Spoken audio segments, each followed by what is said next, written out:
If you're a power systems researcher who's developing optimization algorithms, you surely have run into this fundamental question: how can I validate my algorithm? No matter what methodology you take, test cases always play a significant role in validation. So how do you find these power system test cases? After some Googling, you've likely discovered the University of Washington's test case archive. You might also have noticed that MapPower is distributed with many test cases. And if you're keeping up with recent developments, you'll see that there's a number of different efforts to produce new and interesting test cases for power systems. No matter which ones you choose, you always run into a number of challenges. Which test cases should you select from all these different options?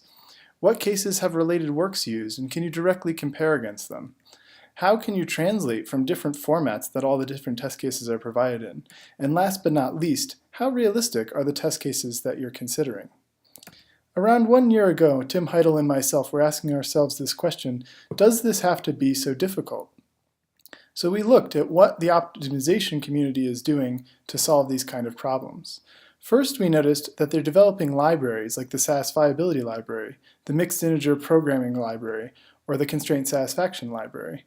And the development of these libraries leads to regular efforts like websites benchmarking optimization software, or annual challenges that compare different solving technologies. So our idea was, let's make this happen in power systems.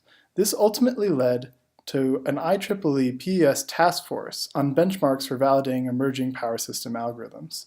This will be a community-curated collection of test cases for validating your new and fancy algorithms. And we don't want to do this in isolation. We want your input.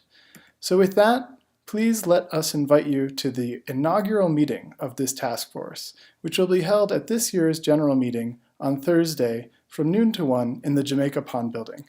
We look forward to seeing you there.